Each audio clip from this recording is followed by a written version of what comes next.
Hi, I'm Matteo, a Microsoft MVP for Azure DevOps. Today we'll take a look at pipelines as code, but before we get into the details, let's take a step back to understand how we got to this point and why this is important. Git was a massive revolution for our industry. It changed literally everything. Thanks to Git, we changed our approach to version control. We started embracing concepts like social coding, open source, and inner source, and we even create content today with it via Markdown and one of the many static site generators out there. So it is clear that the new world is as code. Infrastructure as code has been around for a while, configuration as code has been around for a while as well, and it's now pipelines as code that's all the rage. But how is the industry getting along? Because all of our favorite stacks are moving there, it's clear that everyone is going towards the pipelines as code direction. But is it something actually new? Well, not really. Cruise control natively supported them, and it was 2001. A little ahead of times, I reckon, but still, the idea was out there. It was just a little bit early, if you like, for that. Fast forward to today, Azure DevOps, GitHub, Jenkins, Go CI/CD, Concourse, you name it. All of our favorite stacks are moving there now. And that's because we're moving away from an approach that used to be GUI first towards an approach that's code first. So everything goes around code. As expected, Azure Pipelines fully supports them. It's the same engine with different entry points. If you start looking at an existing classic build or release definition, in the logs, you will spot that they're just YAML files that have been referred and called as part of the steps. So it's literally just a different way of consuming the same engine. Some features are different though. The pipeline as code experience has newer or different features, which we will see later on. This is an example of a traditional template that's usually used as a starting point when building full .NET Framework applications. You have a number of tasks like use Nugget 4.4.1 or Nugget Restore, Visual Studio Build, and so on, that run as part of an agent job on a certain agent linked to a certain repository.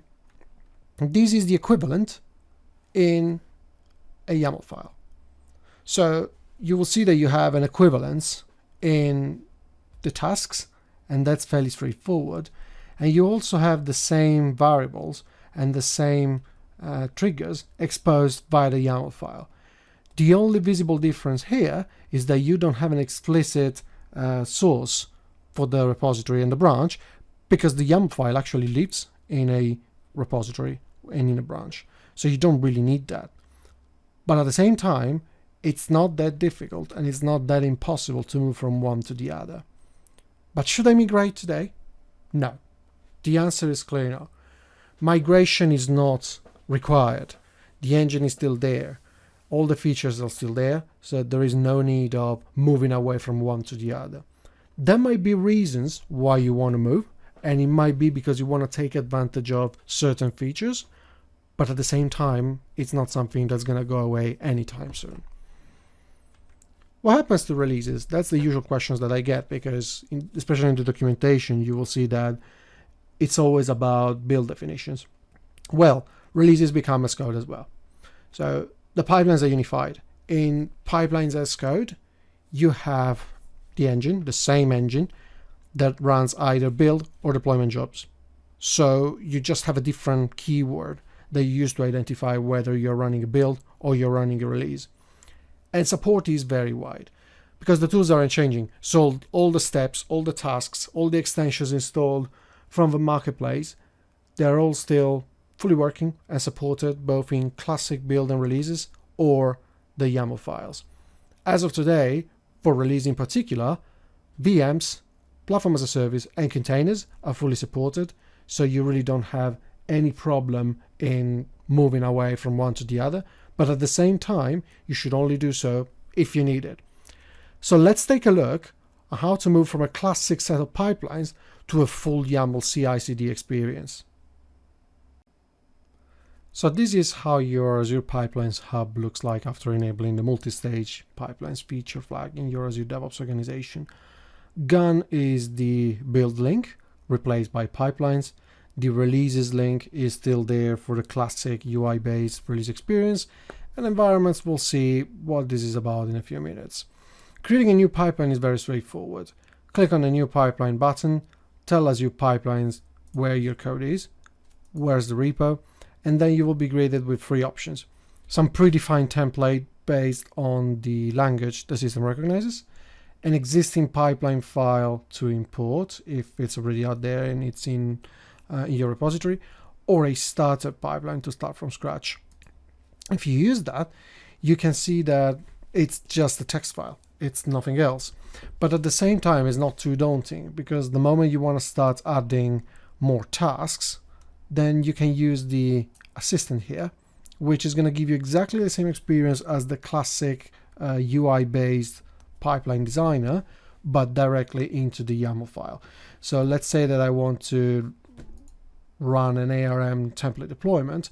I can click on it and I will be greeted with exactly the same options that I will get into the UI of the classic designer. What if I want to move a classic designer file into the YAML experience? Well, it's fairly straightforward at the end of the day, especially if you have a streamlined set of tasks. So this is a build definition that I use for this demo, and if I open it, I can see that on top of the usual options that I have, I can also export the YAML file behind the UI. This is true for both build and release, enabling you to make a quick lift and shift migration easily. So if you open the file, you can just take it and copy it. This runs a number of tasks. It's fairly simple, but at the same time is not the simplest build definition that you can find around, and is not the usual set of templates that you see around. So it runs Gradle on 3 different services that make my application. Then it also copies files across and publishes 2 sets of artifacts. This is fairly simple, but at the same time, it gives you an idea of what it takes to move away. Creating a new YAML pipeline, then it gets very easy, because from your existing files, you can just create a new pipeline, use the repo that you're interested in, pick up a startup pipeline, and using that, you just need to replace everything except the trigger.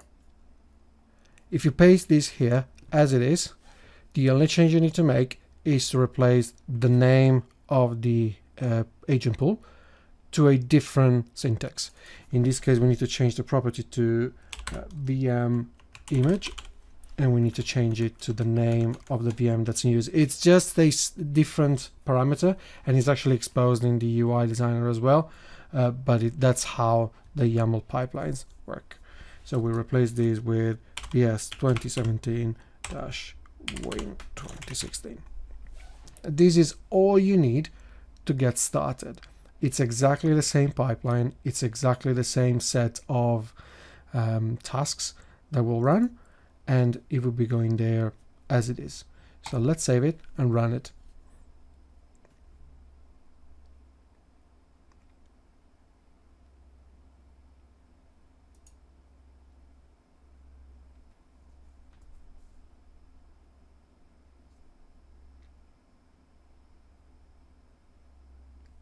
So now the pipeline is green.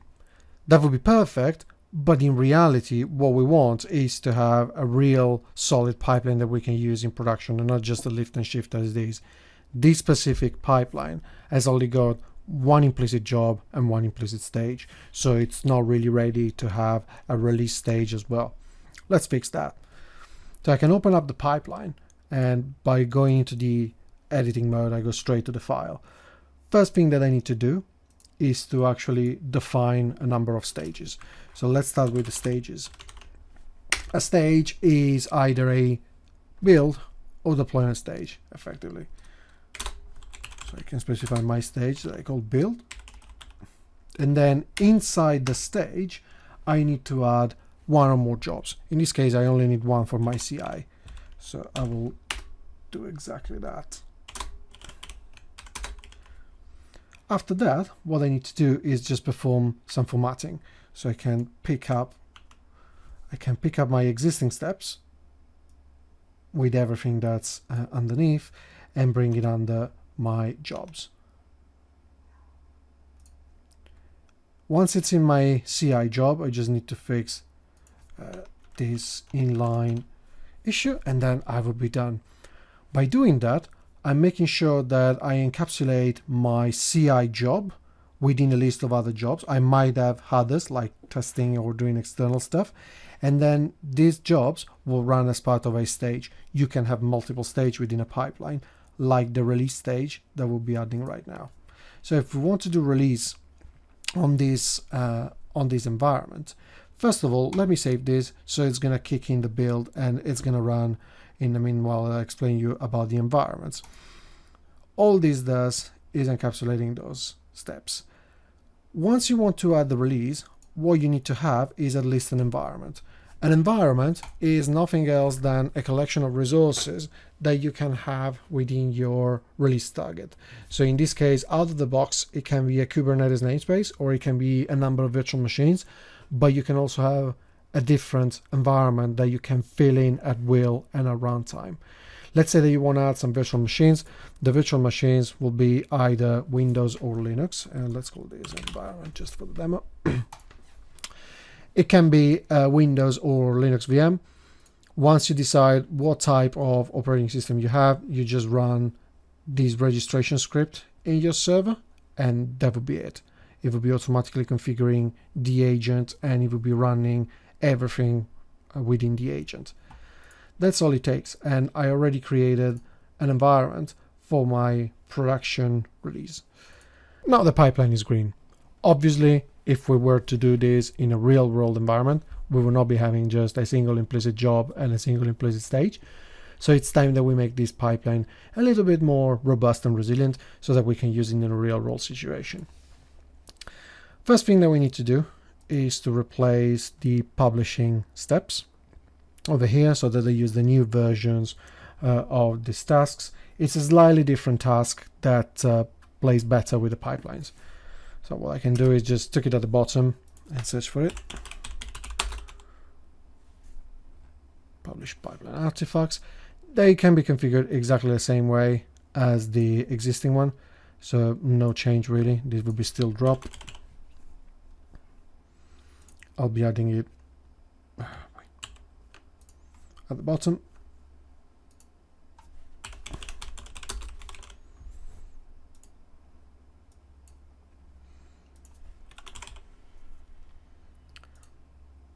And I will be doing the same with the other one.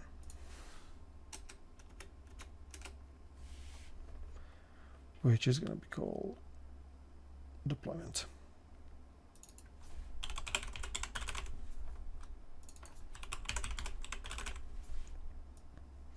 Once done, I can cut this, replace the other two tasks, and format them as usual. Now the next step will be adding the deployment stage. So we can go at the bottom and start adding a new stage. That's going to be a deployment. This stage will have some jobs. And the first one will be targeting a deployment. So the deployment is going to go to production, and then I'll specify the details of the environment that I'm going to use. So environment, and then I can specify the properties like name,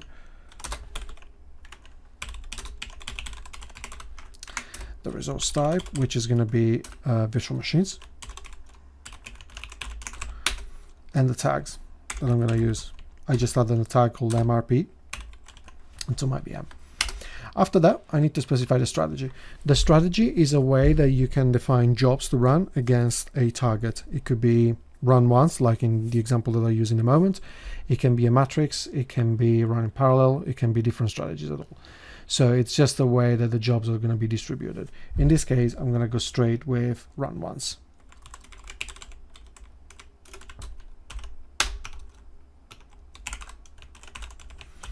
After that, it's going to be a deployment stage directly, because I'm not going to run any pre-deploy steps, and then the steps that I'm interested in.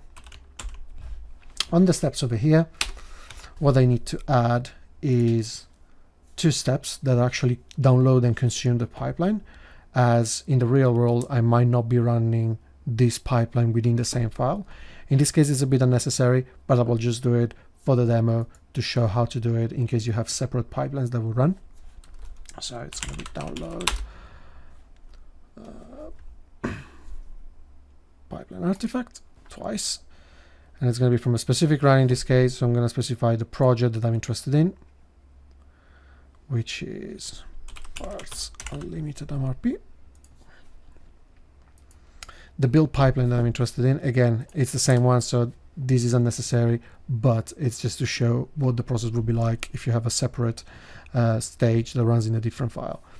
And over here, I'll just pick up the latest version from the definition I'm interested in. That's all I have to do. I just need to specify what's the artifact name that I want.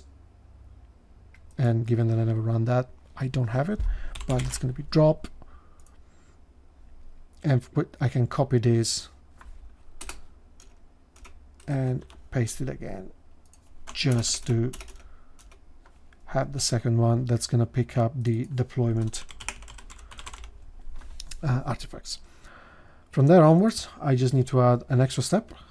That's going to be running my bash script that I use. So just run a bash script. This script is going to be within the artifact. It comes from the deployment one. So it is like this. Then it's going to be contained in a folder called deploy. And the file is called deploy mrp app.sh. Now I'm not making this up, but oops. Actually, I am not making this up. I'm going to show you just because I remember that.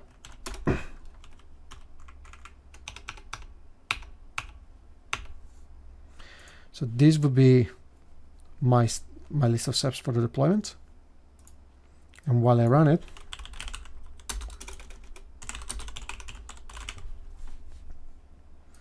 I'll show you where this path comes from. So this is running now. And within my pipeline, I created two sets of artifacts. This is from the old one, but it's the same. The deployment artifact will have a deploy path, folder that contains my deploy underscore mrp underscore app.sh. So now my pipeline is running, and it's going to run two stages, not just one. The first stage is the build with a CI stage, and the second one will be a deployment stage targeting production.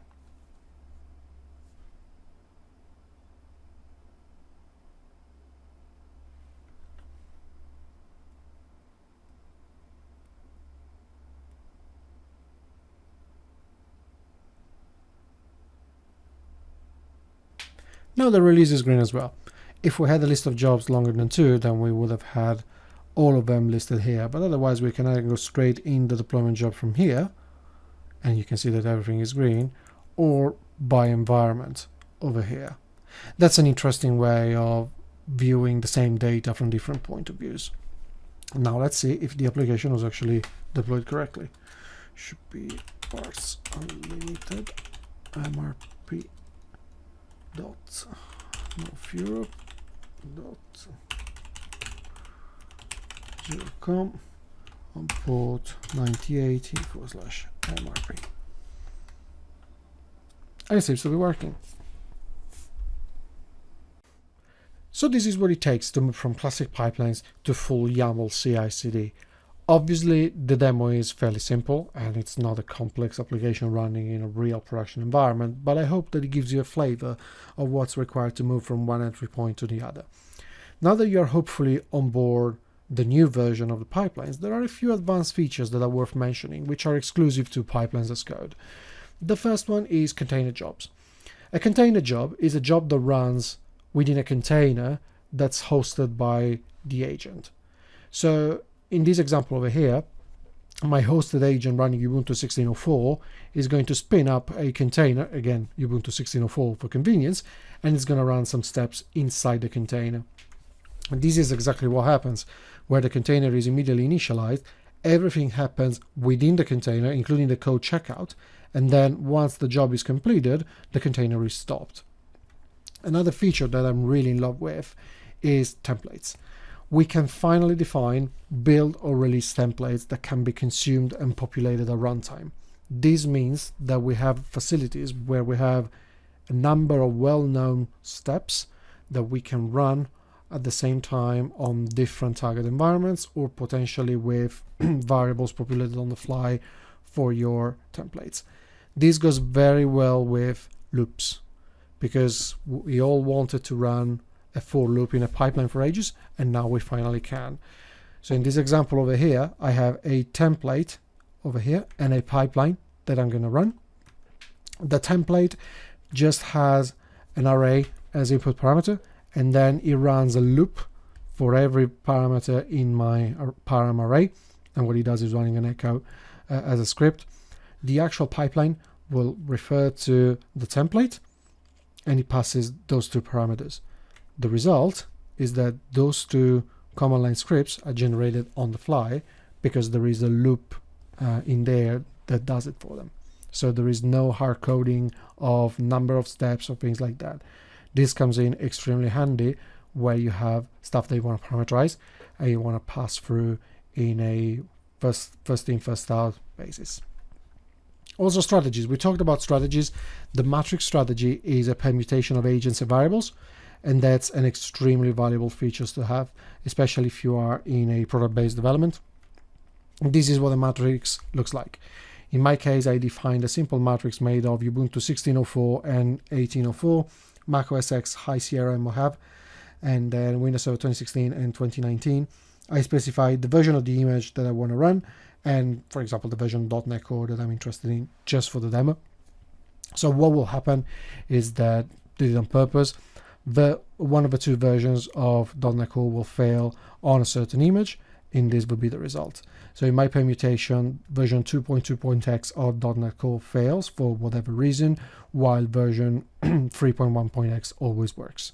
And that again is just to show that you can run exactly the same build definition, exactly the same set of steps, but against a known matrix. So summarizing, those two systems can live together. They are just two entry points to the same engine, so they can coexist with no problem whatsoever. There is no migration required today. If you want to move away from one to the other, it is relatively easy. Each system has got different features. So if you go for the classic UI-based pipeline, you will have a GUI and you will have different features compared to the relative inconvenience of not having a GUI, but having like container jobs or matrices. They're just different features. So you can decide and choose what's the preferred approach for you based on your requirements. So thank you very much for watching this video. Feel free to get in touch if you have any question or if you want to discuss this more, and more to come in the future. Thank you.